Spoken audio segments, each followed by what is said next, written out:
మిత్రులారా, ఇక్కడ మట్టికి గొప్పతనం ఉన్నది, ఇక్కడి గాలిలో పౌరుషం ఉన్నది, ఇక్కడ తినే తిండిలో వేసే అడుగులో పోరాట పటిమ ఉన్నది.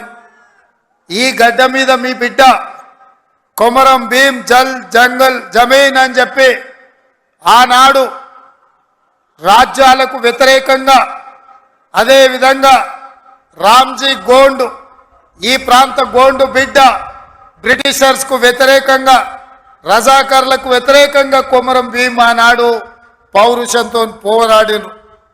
ఈనాడు చరిత్ర పుటలలో పోరాటాల గురించి చర్చించాలి అంటే, పౌరుషం గురించి ప్రస్తావించాలి అంటే రామ్జీ గోండు కొమరం భీం గురించి ప్రస్తావించకుండా ఏ చరిత్ర మొదలు అవ్వదు అని చెప్పి నేను సగర్వంగా ఈ సందర్భంగా చెప్తున్న మిత్రులారా.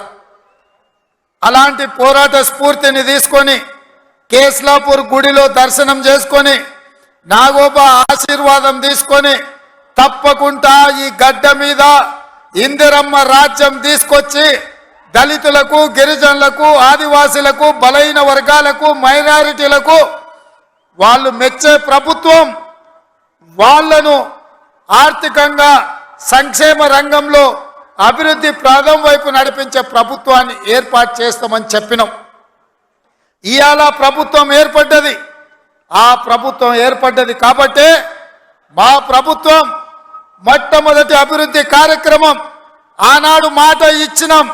ఇదే ఇంద్రవెల్లి అమరవీరుల స్తూపం సాక్షిగా అభివృద్ధి కార్యక్రమాలను తీసుకొని ముందుకు వెళ్తాం. ఆదిలాబాదును దత్తత తీసుకుంటాం.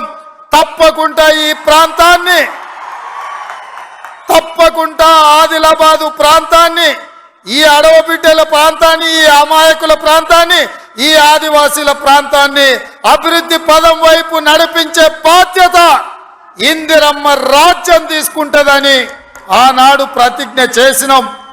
ఈనాడు అభివృద్ధి కార్యక్రమాలలో భాగంగా గూడాలకు రోడ్లు, గూడాలకు తాగడానికి నీళ్లు, నాగోబా గుడి అభివృద్ధి కోసం, అదేవిధంగా ట్రైకార్ నేతృత్వంలో ఈ విద్యార్థుల చదువుల కోసం ఈ ప్రాంతంలో మనము అభివృద్ధి కార్యక్రమాలను ప్రారంభించినాం.